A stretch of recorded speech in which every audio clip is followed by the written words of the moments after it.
ఎముకల గుడిలాగా ఉంది. వాళ్ళ అమ్మాయి చాలా బాగా చదువుతుంది. మీరు పడే కష్టాలు పిల్లలకు అవగాహన కలిగించాలి. అప్పుడు వాళ్ళకు ఒక బాధ్యత ఏర్పడుతుంది.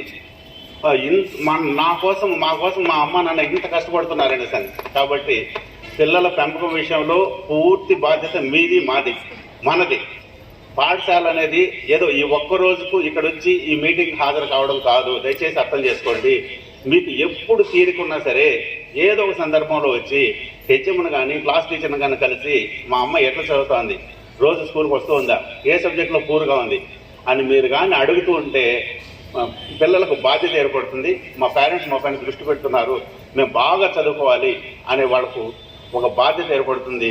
టీచర్స్ ఇంకింత అంకిత భావంతో పనిచేయడానికి చేస్తున్నారు. వాళ్ళు ఈ సరౌండింగ్స్లోకి చాలా స్టాండర్డ్స్ ఉన్నటువంటి స్కూల్ గర్ల్స్ స్కూల్.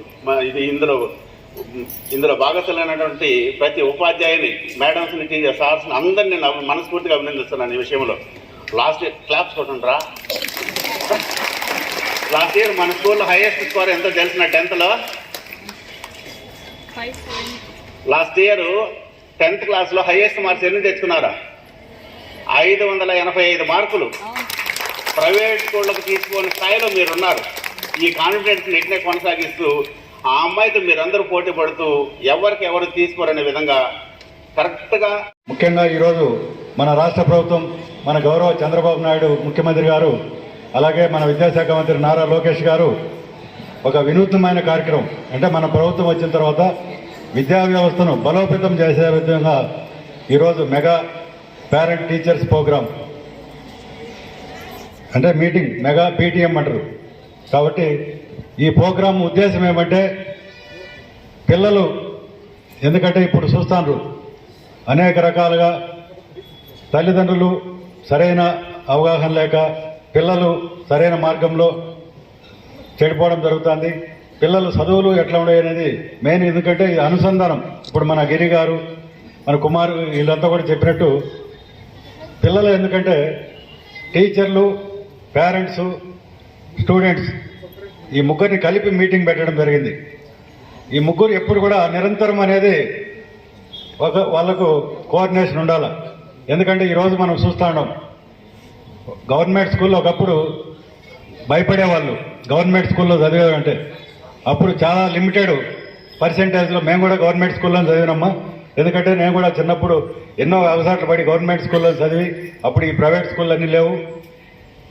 ఈరోజు కమిషనర్ హోదాలో ఉండాలంటే మేము కూడా గవర్నమెంట్ స్కూల్లో చదివిన వాళ్ళమే. కాబట్టి ప్రతి ఒక్కరు కూడా, నాకు తెలిసి మా బ్యాచ్లో అప్పుడంతా కూడా గవర్నమెంట్ స్కూల్లో చదివిన వాళ్ళు ఎక్కువ మంది ఉద్యోగాలు పొందినారు. అప్పుడు గవర్నమెంట్ స్కూల్లో మంచి టీచర్లు ఉంటారు. ప్రైవేట్ స్కూల్లో కూడా రాష్ట్రానికి అందించిన ఘనత తల్లిదండ్రులకే జరుగుతుంది, దక్కుతుందని కూడా తెలియజేసుకుంటున్నాము.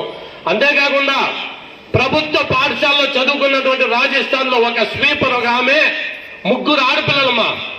3 ఆడపిల్లల్ని ప్రభుత్వ స్కూల్లో చదివించి 3 ఐఏఎస్ అయినారు. 3 ఐఏఎస్. వాళ్ళకి క్రమశిక్షణ, పరిశుభ్రత, ఏం చదువుతున్నారు, ఆ రోజు లెసన్స్ ఆ రోజు చదివితేనే మనం ఏ రోజైతే ఈ రోజు వంట ఈ రోజు తినేస్తేనే ఆరోగ్యంగా ఉంటుంది, రుచిగానే ఉంటుంది. ఆ పొద్దునకైతే ఎత్తుంటే కూడా శ్రద్ధ అవుతుంది. చదువు కూడా అంతే. ఆ రోజు టీచర్స్ ఏం లెసన్ చెప్పినారో అది చదువుకునేస్తేనే వాళ్ళు క్లియర్ కట్ గా మైండ్ లో అట్లా ఉండిపోతుంది.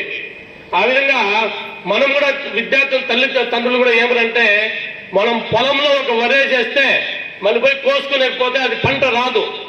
దానికి మనం చేయాల్సిన సఫలాలు అన్ని చేయాలా, కలుపు తీయాలా, దానికి సంబంధించింది ఏదేదైతే ఉంటుందో ఏదైనా పురుగు నివారణ ఉంటే అవంతా చేస్తేనే మంచి దిగుబడి వస్తుంది. పిల్లల విషయంలో కూడా అంతే. మన స్కూల్కి పంపించిన తర్వాత వాళ్ళన్నీ మనం కరెక్ట్ గా చేసుకున్నట్టు రేపు మంచి భవిష్యత్తు ఇక్కడ ఉండే వాళ్ళు ఎంతో మంది రేపు ఉన్నత శిఖరాలకు ఎదుగుతారు. దాంట్లో ఉపాధ్యాయులతో పాటు మీరు కూడా చర్యలు తీసుకోవాలని ఈ మెగా ఈవెంట్ ఎందుకు పెట్టారంటే, రాష్ట్రంలో మనకు ఒక అనుసంధానం రావాలా. పిల్లలకి, ఉపాధ్యాయులకి, తల్లిదండ్రులకి మనం అందరూ కలిస్తేనే మన భవిష్యత్తు బంగారు భవిష్యత్తు అవుతుంది.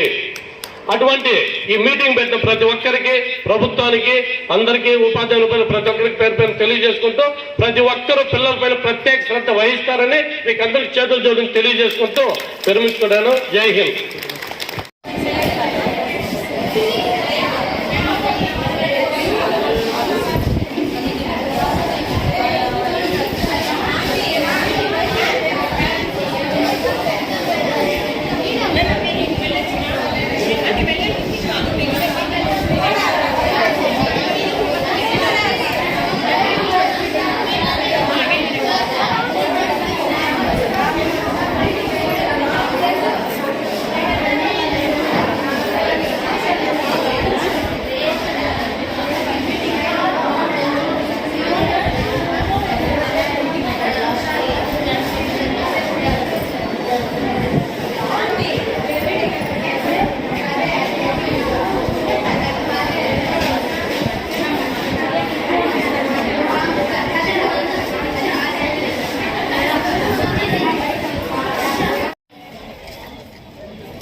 పిలిచి అడగండి, వాళ్ళ పేరు వాళ్ళ చదువులో ఎంతవరకు ఉన్నారో చెప్పేస్తారు.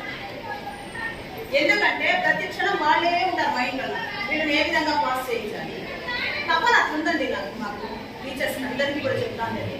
కాబట్టి మీరు మమ్మల్ని అర్థం చేసుకోండి, అర్థమవుతుందా? మీరు కొంచెం కేర్ తీసుకోండి. రాత్రి 9:30 వరకు చదివించండి, తర్వాత 5 గంటలు లేచేయాలి పిల్లలు. ఉదయం నీళ్ళు చల్లండి, లేపండి. అసలు వాళ్ళకి ఇప్పటికే ఆలోచన వచ్చేయాలి. నేను మనంతా కూడా డేట్స్ కూడా వేసి చెప్పాను. సండేస్ తీసేయమన్నాను, పొంగల్ హాలిడేస్ తీసేయమన్నాను, ఉగాది పండగ తీసేయమన్నాను. ఇలా లీవులంతా కనుక తీసేస్తే మహా అంటే ఇప్పుడేమో 100 days ప్రోగ్రామ్ వేశారు, కానీ 50-60 days కూడా మాకు రాదు. ఎందుకంటే గమనించండి, ప్రతిదీ కూడా పిల్లల ఫుడ్తో పాటు పిల్లల హెల్త్ చూడండి, పిల్లల ఎడ్యుకేషన్ చూడండి. అప్పుడే అండి ఇప్పుడు మీరు మామూలుగా అంటారు మేము ఎక్కడో చదవలేదు పిల్లల్ని చదివిద్దామంటారు. అంటే స్కూల్కి పంపించేసి చదివినట్టు కాదండి, స్కూల్కి పంపిస్తే చదివినట్టు కాదు. పిల్లలు మనం ఎంత పట్టించుకుంటున్నాం, ఇక్కడ మేము చాలా వరకు పట్టించుకుంటాం. ఉదయం 9 నుండి సాయంత్రం 4:30-5 వరకు మా పేరులోనే ఉంటారు పిల్లలు. మీరు కనీసం మహా అంటే 2-3 hours నిద్రపోయే టైం లెక్కలేదు. 2-3 గంటలు, ఉదయం ఒక 2 గంటలు, 5 గంటలే మీ దగ్గర ఉంటారు. మా దగ్గర ఎక్కువ టైం ఉంటారు పిల్లలు. చెప్పాలంటే నిద్రపోయడానికి చెప్పలేదన్నా, మీరు మళ్ళీ నిద్రపోయే టైం ఇంట్రెస్ట్ మా దగ్గరే ఉంటారు. నేర్చుకున్నప్పుడు పిల్లలు మా దగ్గరే ఉంటారు ఎక్కువగా. సో మాకు వాళ్ళ యొక్క గురించి మాకు అన్నీ తెలుసు. ఎవరితో మాట్లాడుతున్నారు, ఫ్రెండ్స్ ఎవరు, ఫోన్లు ఎందుకు తీసుకుంటున్నారు, ఆ ఫోన్లలో ఏమొస్తుంది, వాళ్ళు ఎవరెవరితో మాట్లాడుతున్నారు, ప్రతిదీ ఒక కన్ను చేసిండాలి. ఈ ఏజ్ అమ్మాయిలకు అబ్బాయిలకు కూడా. ఇంకా 10 విషయాలు చెప్పాలి, మేము బయట చెప్తాం అనుకున్నాము, చాలా ఉన్నాయి విషయాలు చెప్పేది. కాబట్టి ప్రతి పేరెంట్ కూడా గుర్తుపెట్టుకోండి, ప్రతి క్షణము